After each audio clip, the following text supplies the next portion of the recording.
Bonjour à tous, aujourd'hui voici l'exercice 17 du MIT Integration Big Qualifying Exam de janvier 2018 avec l'intégrale donc dx sur 1 plus carré à la puissance 3 demi. Donc on cherche une primitive ici. Comment va-t-on faire? Alors là, il faut un petit peu connaître le truc, parce que c'est pas si évident que ça. Une fois que vous allez connaître, vous allez voir, ça se passe assez bien. Donc une chose qui est intéressante, c'est ce 1 plus x carré. Alors il faut chercher dans la trigonométrie des 1 plus quelque chose au carré. Alors il n'y en a pas tant que ça, mais il y en a un. C'est cette formule qui dit que 1 plus tangente carré de... On va mettre tangente carré de u est égal à 1 sur cosinus carré de u. Alors ça se démontre assez facilement, je vais le refaire rapidement, parce que la tangente carré, c'est le sinus carré sur le cosinus carré. Et quant au mot même dénominateur, eh bien, en bas, vous avez cos carré de u, et en haut, vous aurez cos carré de u plus sinus carré de u. Donc, on a bien 1 plus tangente carré de u qui est 1 sur cos carré de u. Et deuxième chose qui est intéressante, eh bien, c'est que quand on dérive tangente, la dérivée donc de tangente donc appliquée en u, eh bien, c'est justement 1 sur cos carré de u. C'est aussi 1 plus tangente carré de u. Donc, ça dépend de l'usage que vous voulez en faire. Donc ici, eh bien, on va essayer de faire un changement de variable, justement, en 1x égale tangente de u. Comme ça, au dénominateur, vous aurez 1 plus tangente carré de u, et vous allez faire apparaître un 1 sur cos carré. Donc, je rappelle aussi que une puissance 3 demi, qu'est-ce que c'est quand même?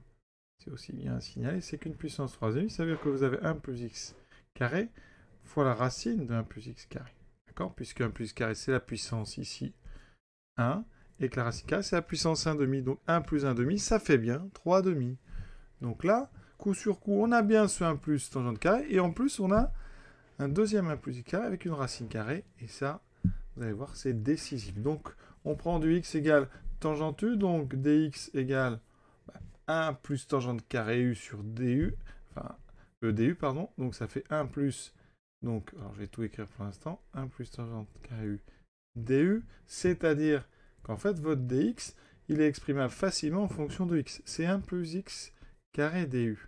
Là, ça commence à sentir assez bon parce que maintenant, quand on va faire notre changement, donc ici, du, regardez, du, c'est dx sur 1 plus x carré. Et on a notre dx sur 1 plus x carré, vous le voyez, il est là, donc je vais le séparer. Donc on a 1 sur racine de 1 plus x2 fois dx sur 1 plus x2. Et donc notre changement de variable va bien se passer parce que là, on a donc notre du, et ici, on a 1 sur racine de quoi? Eh bien, donc ici, 1 plus, donc on pose x égale tangente, donc racine carrée de 1 plus tangente carrée de u.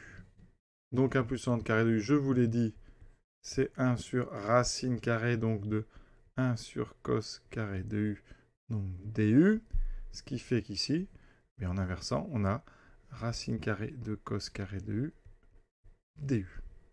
D'où ici, donc ça nous donne intégrale de valeur absolue de cos u, donc du. Alors ici, on va travailler selon les deux intervalles. Donc si notre cos u, sur l'intervalle, si cos u est positif, eh bien le résultat, c'est donc intégrale de cos u du. Et si cos u est négatif, on sera sur du moins cos u du. Alors maintenant, il faut inverser notre changement, c'est revenir à x. Or, pour terminer, on a besoin de, donc ici, alors tout d'abord une primitive. Donc, on va s'occuper de intégrale donc de cos u du.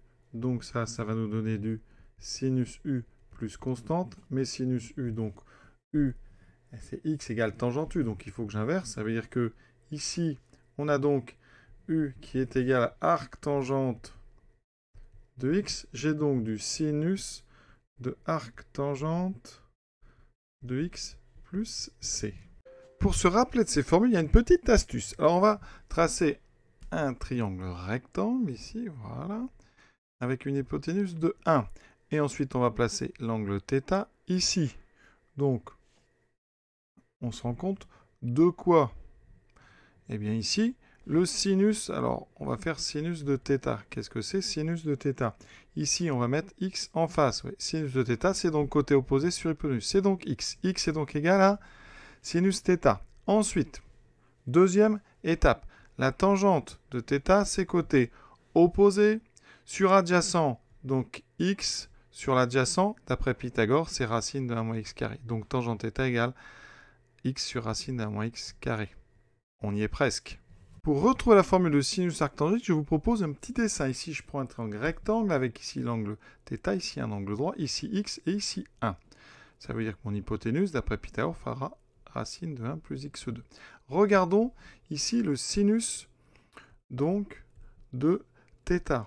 Le sinus de θ, c'est donc ici côté opposé sur hypoténuse. D'accord.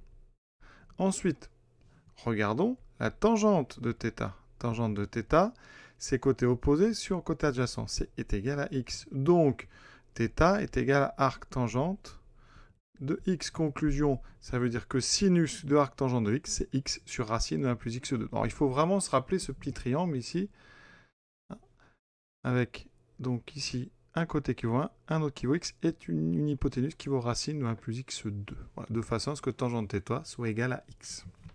Donc, on a notre formule qui donne donc x sur racine de 1 plus x carré plus une constante. Alors, si vous avez la deuxième partie avec un moins, vous rajoutez un moins devant et c'est terminé. Évidemment, la constante est réelle. Rappelez-vous bien donc de cette petite astuce, ou alors, il y a d'autres façons de le démontrer, plus algébriques, en tout cas qui utilisent vraiment des propriétés sur les sinus. Mais ça va très vite et ça permet comme ça de ne pas trop perdre de temps. Voilà, exercice assez sympa avec un champ de variables loin d'être évident.